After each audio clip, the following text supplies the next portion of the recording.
아, 그 제로 날리지 프루프라는 거는 이제 너 이거 알아? 진짜 알아? 그러면 얘가 뭘 보내면은 아는구나 있잖아요. 근데 이 시큐어 멀티파티 컴퓨테이션이라는 거는 너 알아를 플러스 같이 뭔가 계산해서 답을 내는 거거든요. 그러니까 아까 그 전반부에 아톰님 말씀하신 대로 그러니까 그 암호학에서 얘기하는 상당히 많은 프리미티브들을 섞어가지고 프로토콜을 만들어서 그거를 해내는 거기 때문에 사실은 조금 어려울 것 같아요. 내용이 좀 어려운 것 같고 뭐 물론 저보다 암호학을 잘 또 전공하셨고 잘하는 분들은 또 저보다 빠르게 접근하실 수도 있지만 좀 어려운 것 같고 그래서 오늘 발표는 이게 뭔지 그걸 좀 최대한 쉽게 이해하실 수 있게 하려고 좀 노력을 했고요.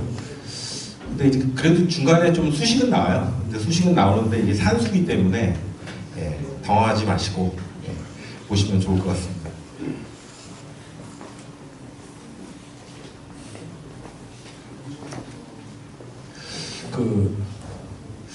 이런 생각 해보셨는지 모르겠어요. 오늘 주제가 트러스티드 컴퓨팅이잖아요. 트러스티드 컴퓨팅. 근데 이제 우리가 얘기하는 블록체인이라는 거는 트러스트리스, 서로 트러스트가 없는 사람들끼리 컴퓨팅을 하는 거잖아요.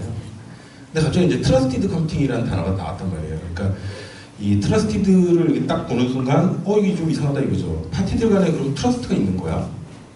그러니까 아침에 이제 잠깐 그 힌트가 나왔는데 이게 뜻은 이런 거죠. 그러니까 트러스트리스 파티들 간에 트러스티드 컴퓨팅을 하게 해주겠다는 거예요. 그러니까 정확한 뜻은 이건 것 같아요. 이 암호학 단어들이 오해를 일으키는 소지의 단어들이 좀 있어요. 뒤에도 한번 나오는데, 그래서 이제 그러면은 트러스트리스, 그러니까 서로 믿지 못하는 파티들 간에 트러스티드 컴퓨팅을 한다는 게 뭘 하겠다는 거야? 어떤 걸 하겠다는 거야? 라는 걸 좀 정리를 해보면 이런 것 같아요. 서로 트러스트가 없는 파티들 간에 각자 이제 시크릿이 있어요. 자기 데이터가 있는데 컴퓨팅을 하는 거죠. 컴퓨팅을 하는데 첫 번째 요건은 뭐냐면은 이 파티들 간의 시크릿을 서로 공유하면 안 돼요. 그러니까 이 왼쪽 파티가 오른쪽 파티의 시크릿을 알면 안 돼요. 반대도 마찬가지고. 첫 번째 요건이 그거예요. 그래서 이제 전통적으로 이제 많이 나왔던 단어가 시큐어 컴퓨팅이라는 거죠. 죄송합니다. 시큐어 컴퓨팅이라는 거예요. 두 번째는 뭐냐면은 여기서 나온 아웃풋이 맞아야 된다, 코렉트 해야 된다는 거죠. 그러니까 맞다라는 걸 그러면 어떻게 해? 그래서 요즘 이제 많이 나오는 단어가 베리피어빌리티라는 거죠. 그래서 이 답이 베리파이어블 해야 된다. 이 두 가지가 아주 중요한 두 개의 리ኳ이어먼트입니다. 그래서 이 CQMPC에서 이야기하는 두 개의 키워드를 꼽으라면 시큐어와 베리파이어블이다 이렇게 이해하시면 되고요. 이 시큐어 앤 베리피어블 컴퓨팅을 하는 방법이 두 가지가 있습니다. 하나는 이 컴퓨팅 자체를 아웃소싱을 하는 방법이 하나가 있고, 하나는 오늘 이제 말씀드린 시큐어 MPC 두 가지 방법이 있어요. 그래서 첫 번째 거를 잠깐 말씀을 드릴게요. 이게 왜 이걸 말씀을 드리냐면 두 번째 걸 하려면 제대로 하려면 첫 번째 게 또 필요해요. 이게 이제 어떤 거냐면 한쪽 파티가 자기 시크릿을 인크립트해서 보내죠. 그럼 저쪽에서 계산을 해가지고 계산된 결과를 저쪽에서는 인크립트 돼 있으니까 이 데이터가 뭔지 모르죠. 그럼 계산을 해서 보내면 이쪽에서 디크립트해서 아웃을 내는 거죠. 그래서 이 과정에서 암호 알고리즘을 아무거나 쓸 수 있는 게 아니고요. 호모픽 인크립션이라는 우리 한글로 동형 암호라는 걸 쓰게 되는데 이 동형 암호도 종류가 많아요. 그래서 더하기만 지원하는 동형 암호, 곱하기만 지원하는 동형 암호, 이런 거는 이제 파셜 호모모픽하다고 하고요. 그 다음에 더하기와 곱하기를 같이 지원하는 동형 암호, 이거는 풀리 호모모픽하다고 하죠. 그래서 이제 이런 것들을 유유적절하게 우리가 쓸 거고요. 이 중에 파셜 호모모픽한 사례 중에 하나가 이게 지금 PDF가 떠있다. 죄송합니다. 잠깐만요. 이게 있는데 잠시만요. 죄송합니다.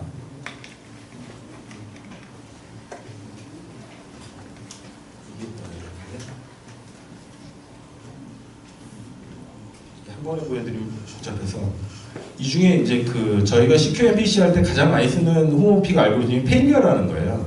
페일리어는 더하기 연산에 대해서 홈오픽한 성격을 지원을 합니다. 그래서 제가 파이썬으로 잠깐 보여드릴게요. 그 페일리어를 가지고 이제 키페어를 만들어요. 그래서 인크립션 키, 디크립션 키를 만들고 그 다음에 이제 얘가 이제 보팅하는 얘인데요. 1이면 어그리, 0면은 디스어그리라고 생각을 하시면 보터 3명이 어그리, 디스어그리예요. 그러면 이제 이거를 과거같이 이제 선거를 관리하는 사람한테 이걸 투표함에 넣어가지고 하면 거기서 이제 어뷰징이 일어날 수 있잖아요. 옛날에 뭐 투표 조작 사건 뭐 이런 것들 있잖아요. 그래서 이거를 어떻게 하냐면은 이거를 인크립션을 해요. 봉투에 다 넣는 거예요. 봉투에 다 넣어가지고 인크립션에서 보내면은 봉투에 넣으면 이제 나중에 이걸 가지고 모두가 모여있는 상태에서 까면 되잖아요. 그러면 이제 집계가 되겠죠.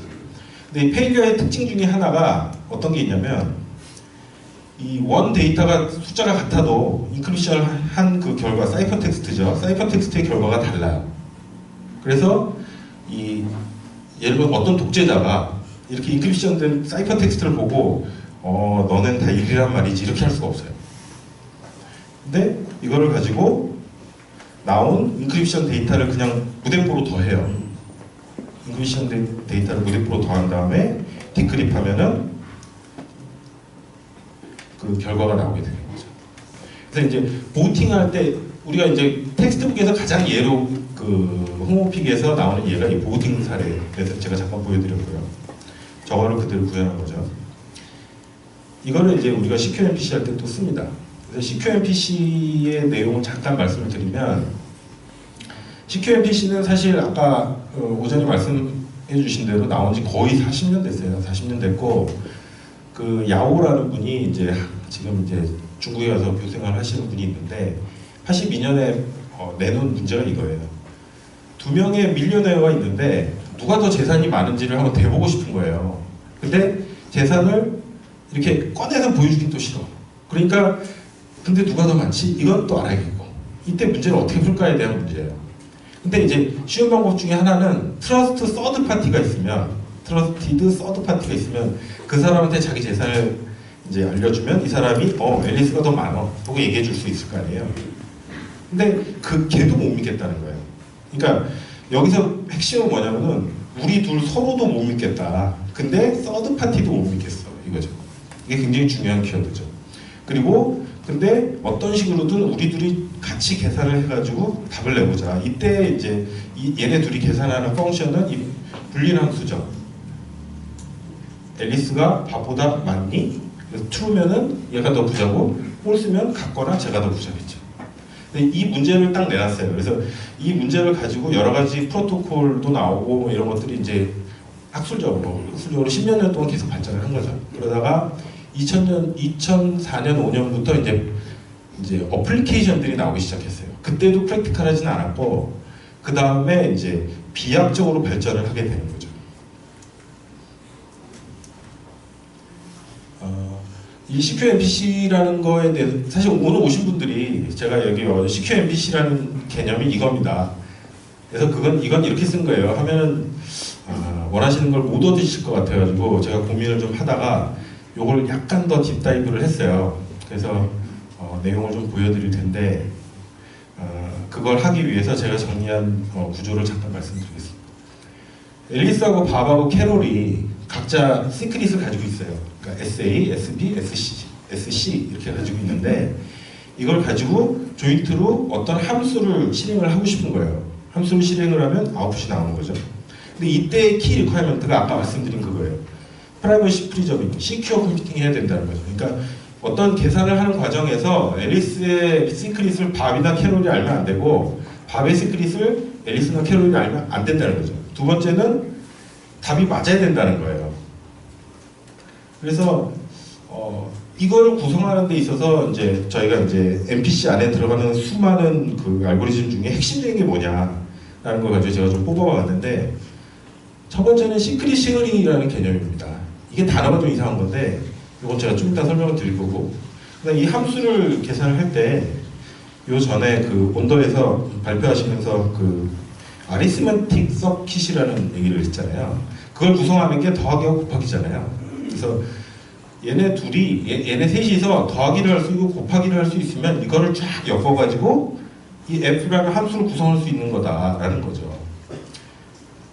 자, 그러면 이제 저것만 구성을 하면 어떤 문제가 생기냐면 앨리스하고 밥하고 캐롤하고 셋이 계산을 하는데 어뷰징이 일어날 수가 있어요. 예를 들면 막 계산하는 과정에서 밥이 정보를 교묘하게 주고받고 하면서 앨리스의 시크릿을 빼갈 수가 있어요. 우리 암흑에서 보면은 무슨 어택 이런 것들이 굉장히 많잖아요. 그 중에 또 다른 방법 중에 하나는 이번에 앨리스가 아웃풋을 자기가 원하는 아웃풋을 내고 싶어요. 그러니까 아침에 우리 이제 정호연 대표님이 여러 명이 같이 사인을 해가지고 사인을 만들어서 송금할 수 있다고 그랬는데 얘네 셋이 생각한 거는 송금할 때는 예를 들면 캐롤한테 보내고 싶었다. 그래서 셋이 같이 코업을 했는데 이 앨리스가 교묘하게 해가지고 이 아웃풋을 자기한테 보내게 만드는 거죠. 그러니까 이 코렉트 앤서를 만들어내는 이 과정. 그래서 어뷰징이 여러 가지로 이루어질 수 있는 거죠. 그래서 이 함수를 실행을 할 때 끊임없이 서로 감시하고 베리파이하고 할 수 있는 건 다 하게 되죠. 그래서 그때 쓰는 것 중에 하나가 이제 방금 얘기 나왔던 제로 나일리지 프루프를 쓰게 되고, 두 번째는 이제 베리피어블 시크릿 쉐어링이라는 게 있어요. 또 어떤 거냐면 서로 데이터를 주고 받을 때 너 이거 제대로 된 데이터를 준 거 맞아? 라는 거를 검증을 할 수가 있어요. 그래서 이제 베리피어블 시크릿 쉐어링이라는 걸 하고, 그 다음에 그 non-malleable commit이라는 게 있는데 이거는 이따가 한번 설명을 또 드릴게요. 홈 인크립션도 또 필요해요. 데이터를 주고 받을 때 이제 아까 그 페일리어를 수시로 쓰게 되거든요. 그래서 그런 것들이 필요하고 뭐 여러 가지 다른 것들도 같이 쓰게 됩니다. 저런 것들을 제가 가능한 한 심플하게 좀 하나씩 좀 말씀을 드릴게요. 먼저 그 시크릿 쉐어링이라는 게 단어가 좀 이상해요. 이거 가만 보세요. 시크릿이 있는데 저 단어대로 하면 시크릿을 셋이 쉐어하는 거잖아요. 그럼 모두가 시크릿을 알고 있으면 더 이상 시크릿이 아니겠죠. 이 단어가 사실은 조금 잘못 지어진 단어다 라는 이제 말들이 있어요. 그래서 실제로 뜻은 어떤 거냐면 어떤 하나의 시크릿이 있으면 이걸 어떤 방식으로든 얘들을 쪼개가지고 나눠 갖는 거예요. 그래서 지금 이거는 이제 더하기로만 얘기를 했는데 나눠 가지면은 누구도 시크릿 S를 몰라요. 이 상태에서는. 근데 셋이 협동하면은 시크릿을 만들 수 있죠.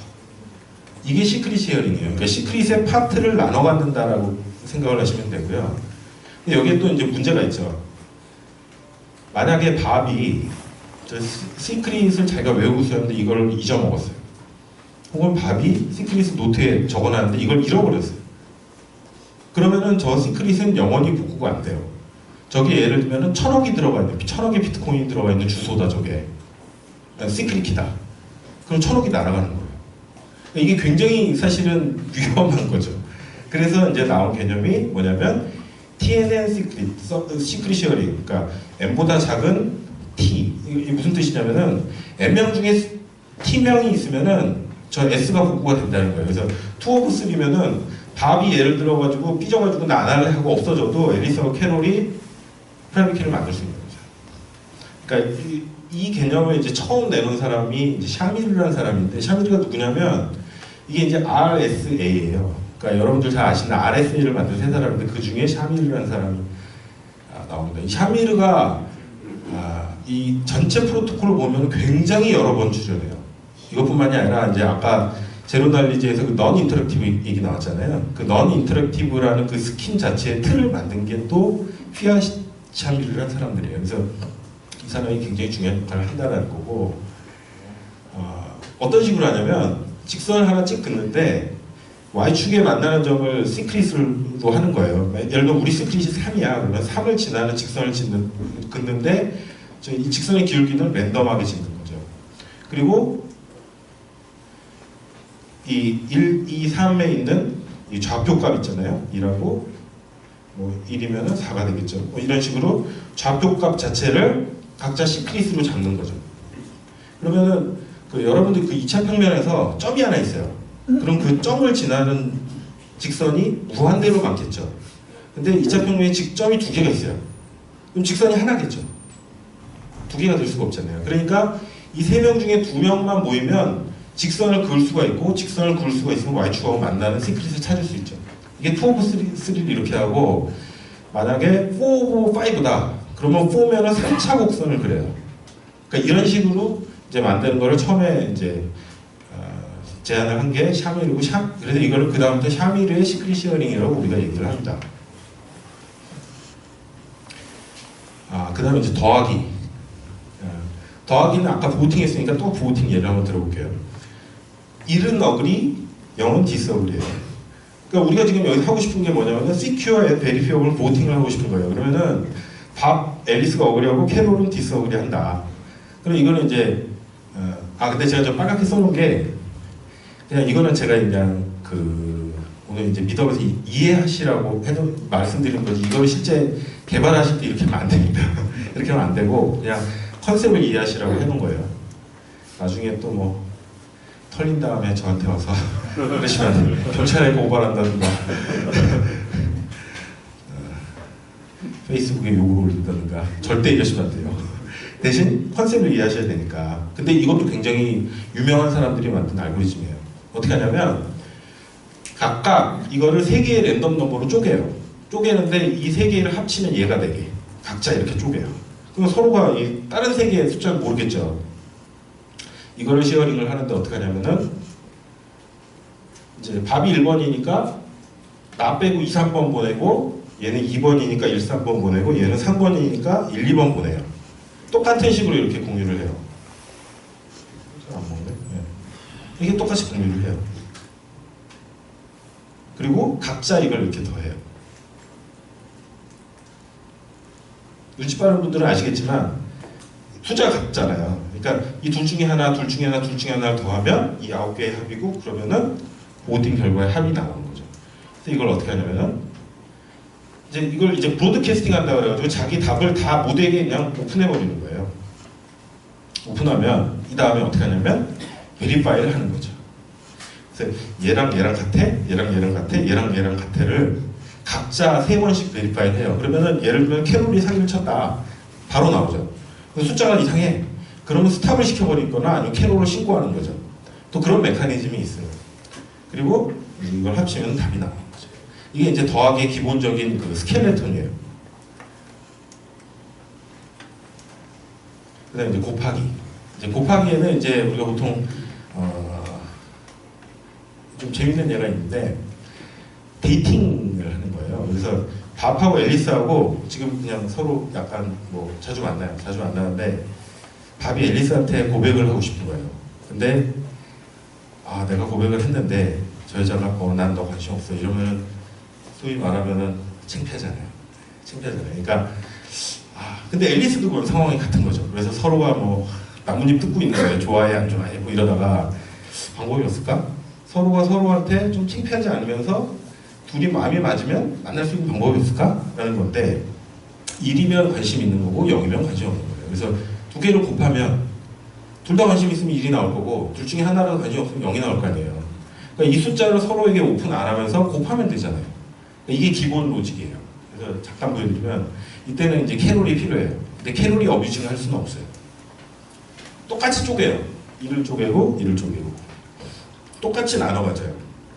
캐롤은 줄 게 없으니까 그냥 바꾸려 하는 거죠. 근데 여기서 어떻게 하냐면은 이제 밥은 이렇게 곱하고 이렇게 곱하고 이렇게 곱하고 얘는 이렇게 곱하고 이렇게 곱하고 이렇게 곱하고 얘는 이렇게 곱하고 이렇게 곱하고 그러면 이제 3개의 곱하기 쌍이 나오겠죠. 이게 뭐냐면 얘와 얘의 곱이죠. 그렇잖아요. 그러니까 SA, SB, SC가 3개를 합치면 A와 B의 곱이 나오겠죠. 근데 제가 방금 전에 시큐어 어디션 보여드렸죠. 그걸 또 하면 되는 거예요. 그러면 둘이 같이 1이네. 그럼 1이 나와요. 그러면은 우리 만나자 이렇게 되는 거죠. 0이 나오면 서로가 서로의 마음을 이제 모르는 상태에서 그럼 우리는 안 되나 보다 이렇게 되는 거죠. 이게 이제 시큐어 멀티플리케이션의 기본적인 뼈대예요. 그러면 이제 우리가 가진 거는 시큐어 시너링 하는 방법 알았죠. 그냥 더하기 알았죠. 곱하기 알았죠. 그러면은 함수를 만들 수 있잖아요. 시큐어하게. 그러면 이제 여기서는 뭘 할 수 있냐면 세 사람이 다 정직하다는 가정하에 함수를 만들 수 있어요. 근데 아까 모두에 제가 말씀드렸다시피 트러스트리스거든요. 어떤 놈이 나올지 몰라요. 예를 들면 캐롤이 협작을 할 수도 있고 협박을 할 수도 있고 프라이빗 키 중에 자기 주소로 보낼 수도 있고. 그래서 우리가 필요한 게 절반 이상의 파티가 어니스트하다면은 제대로 돌아가는 게 필요해요. 블록체인하고 비슷하죠.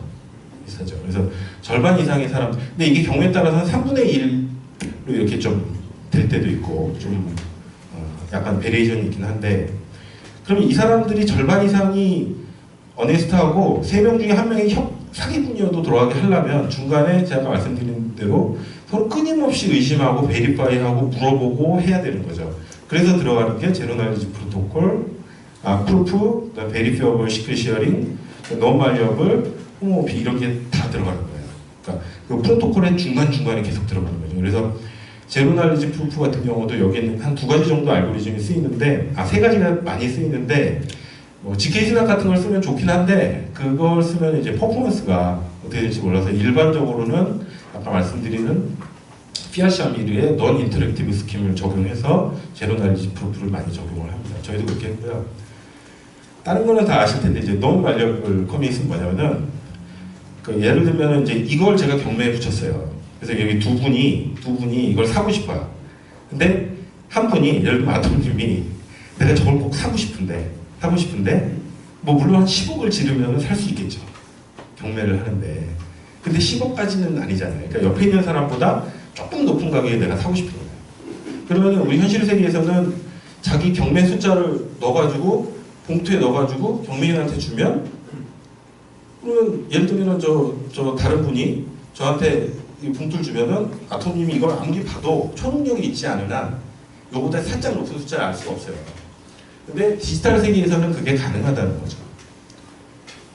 그러니까 아무 알고리즘을 잘못 쓴다거나 아니면 프로토콜 잘못 짜면 충분히 가능한 일이고, 그렇게 이 자기 데이터를 살짝 이제 자기가 이제 유리하게 어뷰징을, 이것도 일종의 어뷰징을 할 수 있는 거를 우리가 말력을 하다고 하고요. 심지어 디지털 세계에서는 예를 들면 저 옆에 계신 분이 10,000원에 이거를 비딩을 했는데, 예를 들면 아톰님이 이게 10,000원인지도 몰라요. 근데 내가 저 사람보다 1원 높게 내가 비딩할 거야 하고 봉투를 만들어서 주실 수도 있어요. 좀 이해가 안 가시잖아요. 제가 예를 잠깐 보여드리면, 이게 그 CQMPC에서 굉장히 중요한 역할을 합니다. 이게 이제 아까 제가 말씀드린 자기 주소로 보내게 만드는 그런 어뷰징을 할 수 있는 토대가 되거든요. 그래서 말력을 한 이그젬플 잠깐 보여드리면, 여기서도 이제 페일리어 예를 한번 들어볼게요. 이게 페일리어가 나쁘다는 뜻이 아니고, 페일리어는 여기 쓰는 게 아니라는 거예요.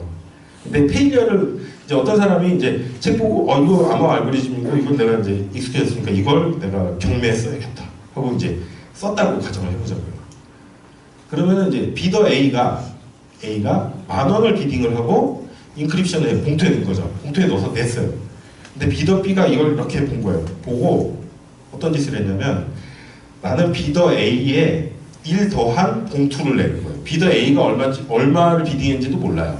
그냥 내면, 아까 페일리어가 그 인크립션 된 숫자들을 더해서 계산할 수 있다고 그랬잖아요. 얘는 스칼라도 더할 수가 있어요. 그래서 결과가 어떻게 나오냐면, 이거를 이제 옥셔니어가 봉투를 깐 거죠. 까서 이제 오픈을 해보니 답이 어떻게 나오냐면, A는 많이 나오고 B는 11,000이 나오는 거죠. 그러니까 페일리어가 나쁜 게 아니고, 페일리어는 말려블한 특성을 가지고 있어요. 그러니까 이런 걸 잘못 쓰면은 이제 어뷰징이 일어날 수 있는 거죠. 이제 제가 더하기, 곱하기, 그 다음에 시크릿 시어링, 그 다음에 여러 가지 어뷰징을 막을 수 있는 여러 가지 툴이 있다고 말씀드렸잖아요. 이걸 총 동원해서 할 수 있는 어플리케이션들이, 첫 번째 보팅. 훨씬 이제 제가 보여드린 것보다 훨씬 복잡하겠죠. 그러니까 보팅이 있고, 그 다음에 실드 옥션, 방금 말씀드린 옥션, 그 다음에 머신러닝도 심지어 하는 거죠. 예를 들면은 제가 예를 들면 DNA를 가지고 이 사람이 암인지 아닌지를 판단할 수 있는 어떤 그 뉴럴 네트워크를 만들어가지고 트레이닝을 이렇게 시켜가지고 모델이 나왔어요. 그럼 여기다 제 DNA 데이터를 넣으면은 인포런싱을 해서 이 사람 암이 아니야 결정을 한다고 치자고요. 그때 이제 제가 나도 모르는 누군가한테 제 DNA 정보를 줘야 되잖아요. 이건 안 된다는 거죠. 프라이버시 문제 때문에. 그래서 이런 경우에 머신러닝을 하는데 내 정보를 모르는 상태에서 둘이 코옥을 해가지고 제가 암인지 아닌지를 알 수 있게 하는 거죠. 세 번째가 이제 또 이제 DNA 문제인데 프라이버시 프리저 그러니까 이 내용을 보면 이 CQMPC를 쓰는 사람들을 보면 개인 정보의 프라이버시가 굉장히 중요한데 이거를 해결을 하면 엄청난 돈을 버는 분야가 빠르게 발전을 해요. 그게 이 분야예요. 그래서 그리고 또 이제 전 세계적으로 의사들이 좀 똑똑하잖아요. 그래서 이 사람들이 이 CQMPC를 열심히 공부해가지고 자기 분야에 적용해서 논문이 계속 나오고 있어요. 논문이 이게 사실 제가 볼 때는 오늘 말씀드리려고 하는 주제보다 더 많이 나온 것 같아요. 그리고 이제 최근에 이제 각광받는 게 이 키 매니지먼트. 그래서 예를 들면 은행에 키 서버가 있는데 얘 털리면 끝장나잖아요. 그러니까 얘를 엄청난 돈을 때려 넣어가지고 보안을 한단 말이에요. 근데 그렇게 하지 말고 키 서버를 쪼개는 거예요. 쪼개면은 하나가 털려도 안 날아가잖아요. 그러니까 이제 그런 로직 때문에 처음에 얘기가 많이 됐고 최근 지금까지도 키 매니지먼트 중에 블록체인에 내가 사인을 만드는 쉐어를 가지고 있는 자들끼리 조인트에서 사인을 만드는 쪽에 논문이 계속 나오고 있습니다. 계속 그 스텝이 줄어들고 있고 빨라지고 있고 그런 분야죠.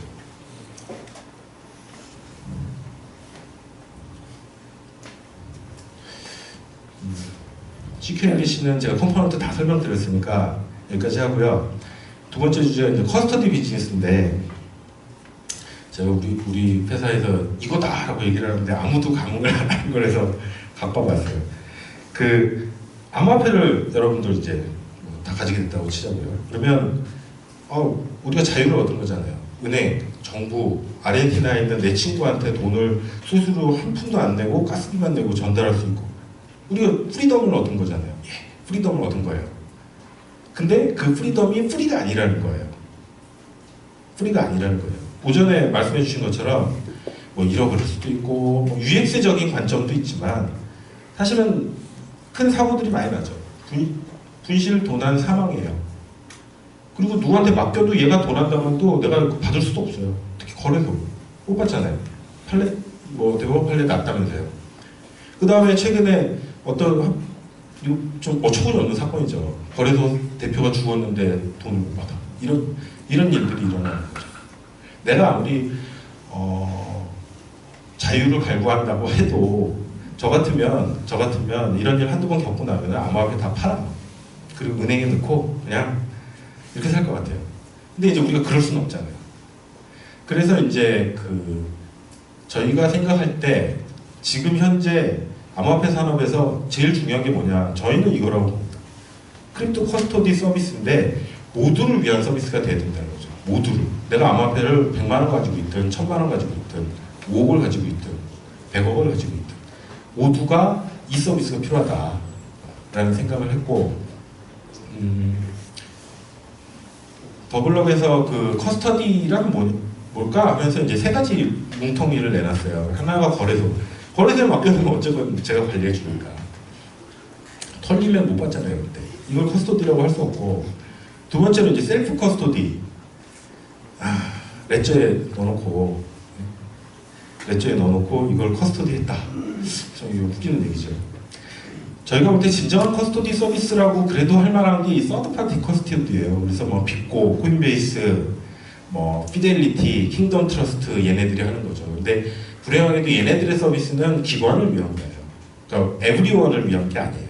그래서 이제 얘네들 제가 이제 그 스펙을 좀 보니까 빅고가 그나마 좀 소액도 받아줘요.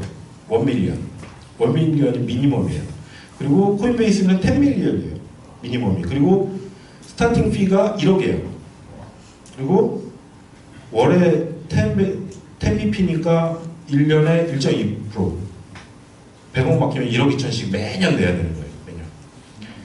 이 기관을 위한 거예요. 그러니까 이 돈을 써도 괜찮은 거액의 기관 혹은 정말 막 부자 이런 사람들이 내는 거고 for everyone은 아니라는 거죠. 그러니까 제가 볼 때는 더 큰 문제는 뭐냐면 자유를 집어 던진다는 거죠. 예를 들면 거래소, 그 다음에 저기 커스토디 여기다가 우리가 돈을 맡기는 순간 내 돈 찾는데 24시간 이상 걸리고 그다음에 고양이 못 사고 은행에 맡기는 거랑 다른 게 없잖아요. 자유를 집어 던진 거라는 거죠. 그래서 이제 저희가 하나의 질문에 이제 답을 찾기 위해서 고민을 좀 많이 했어요. 뭐 하드웨어 원래 업체도 만나고 모두를 위한 크립토 커스토디라는 거는 어때야 되는 거냐? 일단 싸야 돼. 혹은 공짜여야 돼. 라는 거죠. HSM 들어가는 순간 아까 그 코인베이스 커스토디가 1.2% 간다고 했잖아요. 그 낼 수밖에 없어요. 왜냐하면 걔네도 돈이 그렇게 드니까. 그 다음에 싸야 되고 공짜야 되고 그 다음에 유저가 컨트롤할 수 있어야 되는 거예요. 그래서 커스토디에 넣었다. 근데 커스토디가 제가 마음에 안 들어. CS에 전화했더니 너무 불친절하고 마음에 안 들어. 그럼 내 돈 바로 뺄 수 있어야 되는 거예요. 그 다음에 리커버러블. 내가 키를 잃어버렸어요. 리커버 할 수 있어야 된다는 거죠. 그 다음에 빨라야 되는 거고 24시간 걸리면 안 되는 거죠. 그 다음에 당연히 CQ가 해야 되는 거고. 그래서 저희가 찾은 솔루션은 고민을 많이 했는데 MPC 아까 보여드린 이 MPC 알고리즘 이 틀 안에서 이렇게 하자. 저희뿐만이 아니고 글로벌에서 이 크립토 그러니까 암호학을 최전선에서 하고 있는 여러 팀들이 이거를 고려하고 있고 제안하고 있고 하고 있어요. 그래서 첫 번째는 뭐냐면은 시크릿은 프라이빗 키에 쉐어다라는 거죠. 그 다음에 함수는 일리프틱 커브 DSA 사인 알고리즘을 쓰고 세 번째 아웃풋은 트랜잭션 시그너처라는 거죠. 그리고 여기에 플러스 스레스홀드 시그너처 아까 오전에 아토님 얘기하신 스레스홀드 시그너처 기능이 돼야 되고 거기다가 키 제너레이션 리커버리가 돼야 돼 라는 걸 가지고 이제 프로토콜을 저희도 연구 조사를 해서 아카데믹 사이드에 있는 걸 가지고 와서 POC를 했습니다. 오전에 잠깐 얘기하신 것처럼 비트코인이나 이더리움에서 저희가 연동해서 테스트하는 걸 지난주에 끝났고요. 그래서 오늘 이제 보여드리게 되는 거고 여기는 세 가지 펑션이 있는데 하나는 키를 만드는 거, 그 다음에 사인을 보내는 거, 그 다음에 키를 리커버하는 거 세 가지가 있어요. 그래서 잠깐 말씀드리면 셋업은 그러니까 커스토디 서비스를 하다 보면 셋업이 이거 말고도 무궁무진하게 나올 거예요. 근데 저희가 이제 POC를 일단 이렇게 했고 저희가 셋업을 바꾸는 거는 지금 여러 가지 고민을 하고 있어요. 그래서 유저 클라이언트, 커스토디 서버, 백업 서버가 있고 얘네들이 서로 상호간에 MPC를 돌려가지고 키쉐어를 만듭니다. 이때 중요한 게 뭐냐면 누구도 키쉐어 프라이빗 키를 몰라요. 누구도 모르는 상태에서 키쉐어를 만들고 쉐어가 만들어지는 거죠. 두 번째는 이제 키쉐어를 만들었으니까 이제 사인을 만들어서 돈을 날려야죠. 돈을 날릴 때는 얘네 둘만 이제 백업 서버로 빠지고 얘네 둘만 투 오브 3죠. 그러니까 얘네 둘만 시큐어 컴퓨팅을 해가지고 이제 하는 거죠. 이 과정에서 이제 왜 이게 어려운 거냐면은 중간에 프라이빗 키가 생성되지 않아요. 프라이빗 키가 생성되면 되게 쉽겠죠. 그러니까 둘이 합쳐가지고 프라이빗 키를 만든 다음에 누군가 둘 중에 하나가 사인을 보내면 되잖아요. 근데 그 순간 스틸이 된다는 거죠. 그래서 이 전 과정에서 프라이빗 키는 나타나지 않는 상태에서 사인을 만들어서 날리는 거죠. 이때 이제 바로 돈을 보내고 고양이도 사고 심지어 우리 커스토디 서버에서 서비스에서 떠날 수도 있고 이런 거죠. 세 번째가 이제 쉐어의 리커버리입니다. 그래서 예를 들면 유저가 밥이 멍청하게 쉐어를 잃어버렸어요. 여러분 자기가 쓰던 컴퓨터를 지하철에서 잃어버렸어요. 그러면은 쉐어가 날아간 거잖아요. 이렇게 날아가면 이제 이거를 리커버리를 해야 되는 거죠. 그래서 이제 과정은 얘네 둘이 이제 오전에 잠깐 얘기 나왔죠. BLS식이라고.